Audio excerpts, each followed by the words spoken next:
Rahim and Assalamu alaikum everyone. This is Tariq Saeed from Government Girls Degree College Hala, and again there is continuation of Spaceship 1, and this is lecture number 4, and we should be on page number 107 yani 107, okay, 107, and Whitney's third dialogue. So without wasting time, I am going on the point, and that is what Whitney will please try your phone. Whitney please अपना phone try करो. अब यहाँ पर जो will को वो कह रहा है, विटनी किसको कह रहा है? Will please try your phone, यानी विल को वो कह रहा है, रिक्वेस्ट कर रहा है कि प्लीज़ भाई अपना फ़ोन ट्राई करो. क्यों? क्योंकि वो चाहता है कि उसका राब्ता हो कहाँ से? ज़मीन से, उसके घर से, उसको पता चले कि क्या मामलात चल रहे हैं ज़मीन पर. ठीक है, तो इसीलिए वो थोड़ा परेशान है. कौन? विटनी. अब Will raps out the call once more, a pause, and he repeats it. Whitney and Harry look anxiously at the television screen. भाई वो दोबारा उसको रैप आउट करता है, जैसे क्या, वही जिस तरह 1 2 1 2 1 2 हम करते हैं ना, तो फिर बोलते भी हैं साथ में, तो इस तरह. फिर क्या करता है कि and Harry look anxiously at the television screen. अब हैरी जो है वो टेलीविज़न स्क्रीन पर एंक्शसली देख रहा है. समझ में आ गई बात? कि शायद राब्ता हो जाए, बस जल्दी से राब्ता हो जाए. यानी कि हैरी को भी फ़िक्र है, बट हैरी अपनी फ़िक्र को ज़्यादा जहन पर नहीं ले रहा और जाहिर भी नहीं कर रहा. तो दो टाइप के लोग हैं यहाँ पे, याद रखिएगा. हैरी भी इमोशनली अटैच्ड है किसके साथ? कैथरीन के साथ. और विटनी भी इमोशनली अटैच्ड है कैथरीन के साथ. बट दोनों का जो तरीका कार है वो अलग है. विल भी है, पर विल का अटैचमेंट इतना ज़्यादा नहीं है as compare to Harry and Whitney. Why? Because के जो विटनी है वो कैथरीन इज़ हिज डॉटर, उसकी बेटी है वो. समझ में आ गई बात? और बाप बेटी का जो रिलेशन होता है, so you can't even imagine about it कि बाप कितनी केयर करता है बेटी की. समझ में आ गई बात? I can feel it because मेरी 3 बेटियां हैं, सो आई कैन अंडरस्टैंड कि उसका उस वक्त क्या हाल होगा विटनी का. ठीक है, जो चांद पर पहुंच रहा है और यहाँ पर उसकी बेटी को वो छोड़ के गया, और प्रॉब्लम्स क्या हैं, हालात क्या हैं, अभी मैं इसको नहीं बताऊंगा, आगे चलेंगे. बहुत ख़तरनाक हालात है जिनमें वो छोड़ कर गया उनको. समझ में आ गई बात? आगे चलते हैं. और हैरी का भी ताल्लुक़ उससे ये है, क्योंकि लाजमी सी बात है, हैरी आगे बताता हूँ मैं, इसका थोड़ा सा इसका एक्सप्लेनेशन भी मुझे करना पड़ेगा. तो Harry trying to escape from the tension. अच्छा, ये इससे पहले आ गए हम लोग. तो screen will makes a third call again, there is a strained silence. तो कोई भी जवाब वहाँ से नहीं आता. They all move uneasily. Whitney looks into the periscope. तो अब वो सारे के सारे क्या, थोड़े अनईजी फील करते हैं. सही है. और विटनी जो है ना पेरिस्कोप पे दोबारा चला जाता है ताकि गाइड कर सके विल को कि कैसे जहाज़ को चलाना है. Harry trying to escape from the tension. अब हैरी को टेंशन हो रही है, but trying to escape from tension. Escape का मतलब क्या होता है? भागना, फरार होना. तो राह फरार इख्तियार करता है वो किस चीज़ से? टेंशन से. कैसे? टॉपिक को चेंज करके. क्या कहता है वो? अब देखिएगा. Harry trying to escape from the tension. This trip has seemed as easy as tootling across England in my little helicopter. अब tootling का मतलब होता है to go, especially to drive slowly. ठीक है, इसका मतलब ये होता है. बट यहाँ पर हेलीकॉप्टर का जिक्र आया है, तो वो ये कह रहा है कि ये ट्रिप वैसे तो मुझे कैसा लगा कि जैसे मैं इंग्लैंड में अपने हेलीकॉप्टर पर घूम रहा हूँ. समझ में आ गई? इंग्लैंड का चक्कर लगा रहा हूँ किस चीज़ पर? अपने हेलीकॉप्टर पर, यानी टूटलिंग कर रहा हूँ हेलीकॉप्टर पर. Tootling. And then except that I never reach 25,000 miles an hour. बस सिर्फ एक कमी है कि मैं 25,000 माइल्स एन आवर जितना तेज़ अपने हेलीकॉप्टर को नहीं चला सकता। समझ में आ गई। और ये जो शिप है ये इतना तेज़ इतना तेज़ हमने इसमें सफ़र किया है। फिर प्यू, प्यू का मतलब होता है यहाँ पे याद रखिएगा एक्सप्रेसेस, यानी कि प्यू जब कोई बोलता है तो इसका मतलब होता है या तो उसको रिलीफ मिल गया कोई, या तो वो टायर्डनेस उसको हुई है। ठीक है ना, कभी हम होते ना, ओह थक जाता है इंसान, ओह यार ऐसे करते हैं ना हम उर्दू में, तो इंग्लिश में वो क्या करते हैं, फ्यू। ठीक है, तो लाजमी सी बात है, बहुत लंबा सफ़र भी है। ठीक है, और यहाँ पर उसको थोड़ा रिलीफ भी, लाजमी सा रिलीफ क्यों मिल रहा है उनको, क्योंकि अब वो चांद पर पहुँचने वाले हैं, तो उनका माहौल भी चेंज होगा, लाजमी सी बात है। ठीक है, उस शिप में तो नहीं रहेंगे ना वो, ठीक है, वो विजिट भी करेंगे चांद का। ठीक है, अब देखते हैं कि इसमें करते हैं या नहीं करते हैं, और इसका जो मेन फोकस है राइटर का वो क्या है आपको समझाना, वो अलग चीज़ है थोड़ी सी। एक तो उसने आपको साइंटिफिकली सारी चीज़ें बता दी, फिर वो साइंटिस्ट के बारे में भी बता रहा है कि वो कितने प्रॉब्लम से गुजरता है। यहाँ पे एक ये भी पहलू है इस चैप्टर का, समझ में आ गई बात। एक साइंटिस्ट कैसी डिफ़िकल्ट लाइफ गुजारता है, कैसे अपने बच्चों को छोड़कर वो चांद पे चला गया है, किसके लिए, अपने कंट्री के लिए गया ना भाई, अपने लिए तो नहीं किया था, अपने कंट्री के लिए, अपने कंट्री के लोगों के लिए वो कर रहा है। ठीक है, यहाँ पर हमारे यहाँ पर तो भाई डॉक्टर अब्दुल कदीर खान जैसे अजीम साइंटिस्ट को क्या हाल कर दिया उस बेचारे का। ठीक है, यहाँ पर साइंटिस्ट जो कुर्बानी देते हैं उनकी कोई कदर है ही नहीं। ठीक है ना, तो भाई आपको ये कदर लोगों को देनी पड़ेगी। ठीक है, क्योंकि साइंटिस्ट भी अपने बच्चों से जुदा होकर रह जाता है, अपनी फैमिली से जुदा होकर रह जाता है। ठीक है, बट यहाँ पर उनको इतनी रिस्पेक्ट नहीं मिलती क्योंकि हम बड़े अजीम कंट्री में रहते हैं माशाल्लाह से। आगे चलते हैं कि आएगा एक दिन जब लोग रिस्पेक्ट करेंगे एजुकेटेड लोगों की, साइंटिस्ट की, सो टाइम विल कम इंशाल्लाह, हमें नाउमीद कभी भी नहीं होना चाहिए। Whitney, with an effort to speak in his ordinary voice, the ship has behaved well. Whitney एक ऑर्डिनरी सी वॉइस में कहता है कि जो शिप है उसने अच्छा बिहेव किया है, उसने उनको परेशान नहीं किया। समझ में आ गई बात, क्योंकि आप जब स्पेस पे जा रहे हैं और शिप ने अगर आपको परेशान कर दिया तो आप सोचें कि इंसान कितना टेंशन में आ जाएगा। तो इसका मतलब यहाँ पे राइटर आपको बता रहा है कि उनकी टेंशन की वजह शिप बिल्कुल भी नहीं है, शिप से वो मुतमईन है। ठीक है, हैरी यानी अपने काम के वो माहिर हैं, ये भी इसमें यहाँ पे एक मैसेज मिल रहा है आपको। ठीक है, Harry how soon do we get out after we landed, Harry पूछता है दोबारा, हैरी माहौल को चेंज करना चाह रहा है, तो हैरी क्या करता है, पूछता है कि भाई जब हम लैंड कर जाएंगे तो फिर क्या, how soon do we get out, फिर हम इस शिप से बाहर कितनी देर के बाद निकलेंगे। Whitney when the casing has cooled, casing क्या चीज़ होती है, outer covering of ship, ship की जो आउटर कवरिंग होती है उसको क्या कहते हैं, केसिंग। ठीक है, तो वो कहता है जब केसिंग जो है ना वो क्या हो जाएगी, कूल हो जाएगी, तो उसके बाद जो है ना हम लैंड करेंगे, हम जहाज से निकलेंगे। ठीक है ना, तो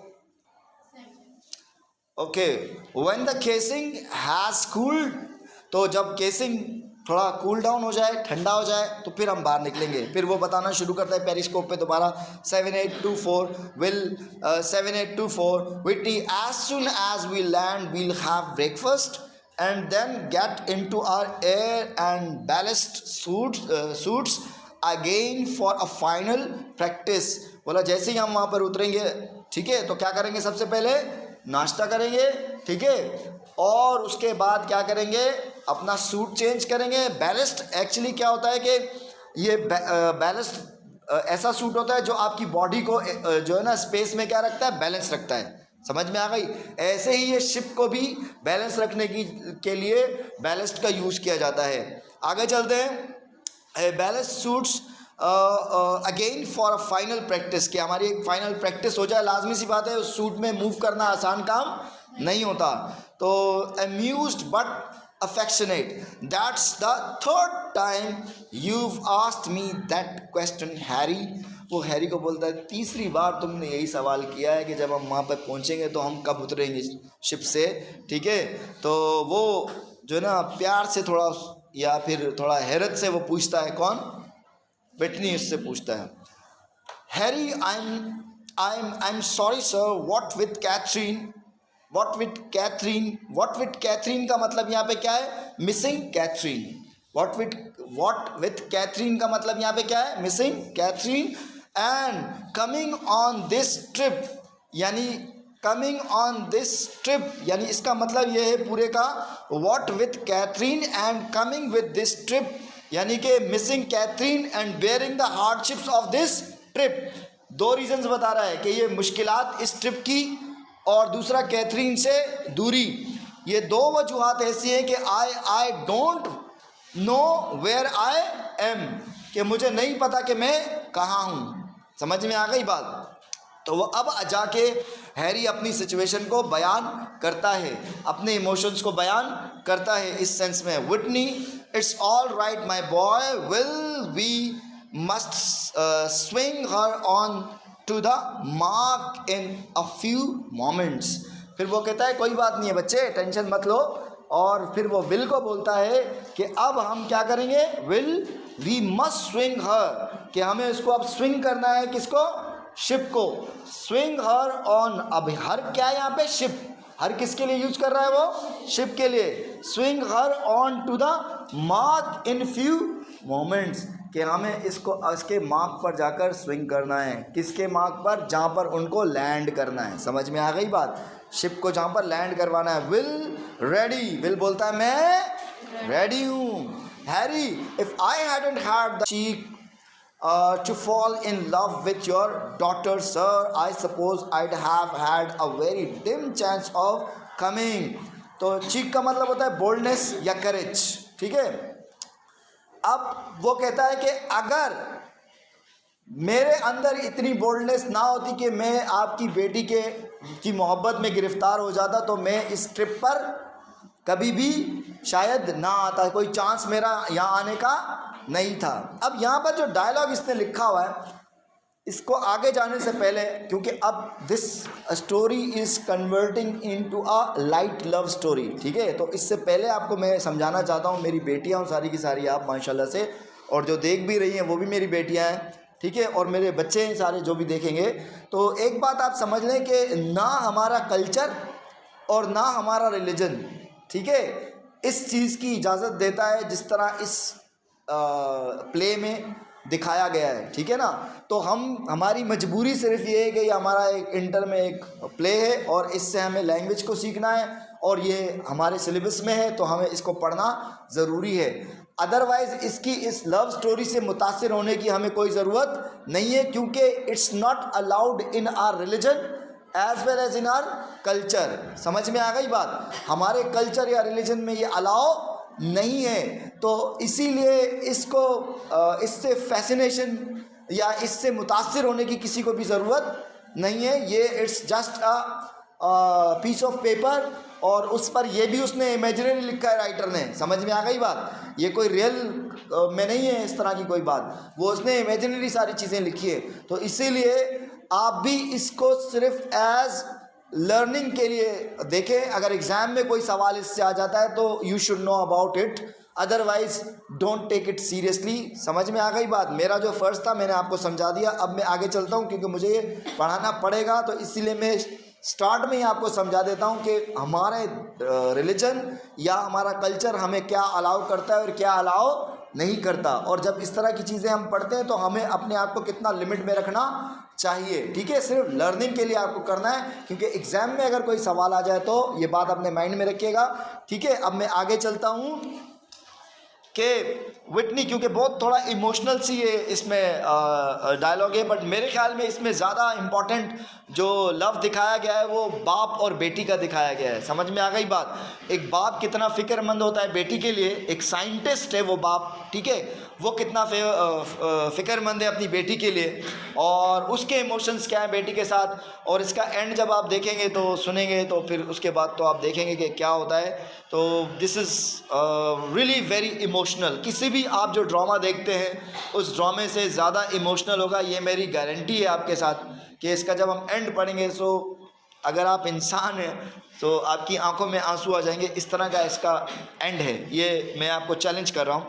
सो लेट्स सी, फिर शर्त वही है कि आप अगर इंसान हैं तो ठीक है, अगर आप फरिश्ते हैं तो दूसरा मतलब मेरा ये है, तो फिर मुश्किल होगा।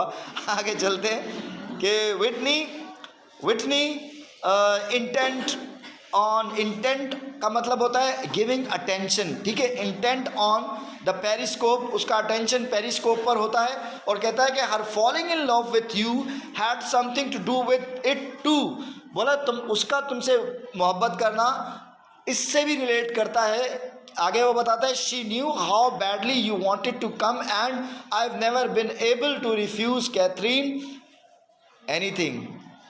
क्या बात है, देखें क्या, यानी कि एक बाप और बेटी की मोहब्बत का ये लाजवाल इसका ये डायलॉग है, ठीक है। अब वो बाप क्या कह रहा है सुनिएगा कि her falling in love with you had something to do with it too, ये तो हो गया। शी न्यू, उसे पता था, how badly you wanted to come, कि तुम चाहते थे कि तुम इस ट्रिप पर आओ। लाजमी सी बात है, चांद पर जा रहा है कोई, हर किसी को तो वो नहीं ले जाएगा ना अपने साथ, ठीक है ना। तो अब वो कहता है कि उसे पता था कि तुम्हें कितना शौक है जाने का, and I have never been able to refuse Catherine anything. बोला मैंने ज़िंदगी में कभी उसको किसी चीज़ के लिए मना नहीं किया। समझ में आ गई। बोलता है मैंने कैथरीन को अपनी ज़िंदगी में कभी भी किसी चीज़ के लिए मना नहीं किया। यहाँ तक तो इमोशनल है, फिर अगला सेंटेंस सुन लीजिएगा और समझ भी लीजिएगा और दिमाग में बिठा भी लीजिएगा। क्यों? वो कहता है not that she is ever asked anything unreasonable, और उसने कभी कोई अनरीजनेबल डिमांड भी नहीं की। जो भी उसने डिमांड की वो रीजनेबल की, जो समझ में आने वाली बात थी उसने की। समझ में आ गई बात। तो ऐसी ख्वाहिश कभी भी नहीं की कि जो चीप हो, ठीक है। अब आगे चलते हैं। अब ये जो लव शव है ये उनका कल्चर है भाई, समझ में आ गई। उनके कल्चर में ये अलाव है, उनकी सोसाइटी में ये अलाव है, ठीक है। हमारी सोसाइटी में ये अलाव नहीं है, एंड हम इसको चीप समझते हैं, ठीक है। और हम पेरेंट्स को ज़्यादा इंपॉर्टेंस देते हैं कि जो फैसले हमारे लिए पेरेंट्स करते हैं वो ही हमारे लिए बेहतर होते हैं, और ये 90% प्रूफ भी हो चुका है। समझ में आ गई बात। जो हमारा मुआशरा आज कायम है तो इन्हीं इक़दार पर कायम है, ये भी याद रखिएगा, ठीक है। उसके बाद आगे चलते हैं कि you are a good mechanic. अब वो बता रहा है कि तुम्हारा ये उसका रीज़नेबल, जो उसकी बात थी रीज़नेबल क्यों थी, किसकी? कैथरीन की। वो हैरी को कहता है कि आप जो हो ना, सबसे पहली बात क्या है कि आप एक अच्छे मैकेनिक हो, ठीक है। आप क्या हो? एक अच्छे मैकेनिक हो। You are a good mechanic and a hefty young fellow. Hefty का मतलब होता है ऑफ अ पर्सन, यानी पर्सन के लिए। possessing physical strength and weight, rugged and powerful, यानी कि ताकतवर हो। क्या हो? ताकतवर हो, यंग हो। तो इसीलिए भी तुम्हें यहाँ पर हम लेकर आए, एंड वी नीडेड, और हमें ऐसा बंदा चाहिए था। समझ में आ गई बात। तुम में वो क्वालिटीज़ भी मौजूद थी। ही holds up his hands for silence. वो फिर ऐसे करता है, हाथ ऐसे उठाता है कि चुप हो जाएं सब, ठीक है। अ टेंस पॉज, फिर सब खामोश हो जाते हैं, ठीक है। टेंशन में आ जाता है सारा माहौल। All three graze themselves against the ship's change of direction. सब तैयार हो जाते हैं कि भाई जो शिप डायरेक्शन को चेंज कर रहा है। 7 9 4 6 8 0 1 2 8 1 2 4 8 2 3 0 8 6 3 2 8 8 4 4 8 8 5 2 will after moving his levers for each figure 8 8 5 2 it is। वो कहता है कि 8 8 5 2 it is, यानी वो लास्ट वाले तक इसने लिखा है कि लास्ट वाला वो बोलता है the surface of the moon seen through the window tilt swiftly and oscillates slightly. अब देखें ऑडियंस बैठे हुए, मैं आपको पहले बता चुका हूं कि ये एक क्या था? स्टेज प्ले था। क्या था ये? स्टेज प्ले था। ऑडियंस बैठे हुए सारे के सारे, और मैंने आपको बताया था कि रेयर वॉल के ऊपर क्या उन्होंने दिखाई थी? एक विंडो। और अब उस विंडो में क्या हो रहा है? चीज़ करीब आ रहा है, चांद। तो वो लोग कहाँ जा रहे हैं? चांद पे। और चांद जो है ऐसे ऐसे करीब आता हुआ दिखाते हैं विंडो में। जब आप वीडियो देखोगे तो मेरा हाथ आपको इस तरह नजर आएगा। तो ये ऐसे करीब आता जाता है चांद, ठीक है। और आहिस्ते आहिस्ते करीब आते आते दिखाते दिखाते पूरे का पूरा जो चांद है वो इस विंडो को क्या कर लेता है? ढक लेता है, ठीक है। ऐसे वो पीछे से कोई मूव कर रहा होगा किसी चीज़ को, तो सिल्वर कलर की, तो या फिर ग्रे कलर की, तो वो इस तरह पूरे के पूरे स्क्रीन को क्या कर देता है, कवर कर लेता है अनटिल एंड अनलेस वो ये होता रहता है ये मूवमेंट। अब देखिएगा कि it comes to the rest with its horizon level across the window, जो मैं आपको करके बता चुका हूँ, and thereafter rises rapidly until it fills the whole view, जब तक वो पूरा व्यू फिल नहीं हो जाता कि जैसे चांद पर वो पहुंच गए ऐसे दिखाया गया है। Will remains intent on the control, will जो है उसका फोकस किस चीज़ पे रहता है, कंट्रोल पे, उसका ध्यान वहीं पर है। But the movements of his levers are fewer and slighter hence forward, तो उसका जो लीवर की जो मूवमेंट है वो जो पहले ज़्यादा थी अब वो इतनी ज़्यादा नहीं थी, क्योंकि अब वो क्या करने वाले थे, जहाँ पे वो लैंड करना था वहाँ पर वो पहुँच गए थे। अब क्या होता है, will dead on the mark sir I can take her now, बोला अब हम मार्क पर पहुँच चुके हैं जहाँ हमें लैंड करना है। Whitney I am going to call base on my phone, he goes out through the narrow door, तो क्या करता है उसी टाइम पे विटनी कहता है कि ठीक है वो चाहता है कि वो इन लम्हात को किससे शेयर करे, कैथरीन से, ये भी एक पॉइंट हो सकता है इसमें।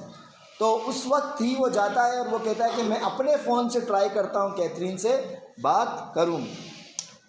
अब क्या होता है, विटनी अच्छा हो गया, Harry in a change voice will what's the matter with him, Harry पूछता है कि इसके साथ प्रॉब्लम क्या है, इतना परेशान क्यों है ये आखिर, इज एनीथिंग गोइंग रॉन्ग, बोला क्या शिप में कोई प्रॉब्लम है, ऐसा उसका सवाल कुछ इस तरह का है जैसे कि कोई प्रॉब्लम है। Will not with the ship, बोला शिप में कोई प्रॉब्लम नहीं है। शी इज़ परफेक्ट, जो शिप है वो क्या है, परफेक्ट है, वो परफेक्ट चल रही है। आई don't no I have never seen him like this before, बोला मुझे नहीं पता, मैंने इतना परेशान विटनी साहब को कभी भी देखा नहीं है।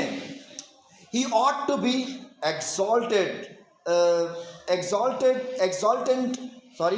He ought to be exultant, यानी कि वो हमेशा कैसे रहा है, joyful and proud, specially because of triumph और सक्सेस, जब भी उसको कोई सक्सेस मिली है तो वो क्या रहा है, खुश रहा है, खुश होता था सक्सेस पे। बट आज वो खुश नज़र नहीं आ रहा, हालांकि वो चांद पर पहुंच गया है। ठीक है, this is the moment of his Triumph, ये जो लम्हे हैं ये उसकी कामयाबी के जिसके लिए उसने वर्क किया है। And he is work 20 years for it, और उसने इस कामयाबी के लिए कितने साल काम किया, 20 साल उसने मेहनत की। समझ में आ गई बात। So Harry and how long have you, तो हैरी पूछता है कि आपने, विल से पूछता है कि आपने कितने साल मेहनत की। विल 8 years, बोला मैंने सिर्फ 8 साल मेहनत की। But for me it's been the thrill and fascination of the job end of working with him, बोला मेरे लिए जितना वो इस चीज़ को लेकर माइंड में रखा हुआ है, बोला मेरे माइंड में इतना कुछ भी नहीं है, मेरे लिए सिर्फ ये एक थ्रिल है जो एक बंदे को होती है कि हाँ यार कोई नई जगह मैं फाइंड करूं, या फिर फैसिनेशन है, और फैसिनेशन ऑफ जॉब यानी कि जिसकी वजह से जॉब मुझे अपनी तरफ अट्रैक्ट करती है, ये जॉब जो मैं कर रहा हूँ। दूसरा कि मेरी ख्वाहिश ये है कि मैं इस बंदे के साथ क्या करूँ, काम। ठीक है ना, एक होता है ना कि इंसान की कंपनी में आप बहुत कुछ सीखते हैं, सीखने को मिलता है, तो आप चाहते हैं कि उसके साथ आप रहें, उसके साथ आप काम करें, उससे आप सीखें, तो आप भी पॉलिश होते रहते हैं, उसकी तरह हो जाते हैं। ठीक है, तो इसी तरह वो यहाँ पर वो कहता है कि ऐसे हैं। तो उसके बाद this is the moment of, अच्छा ये हो गया Harry and how long have you, ये भी हो गया।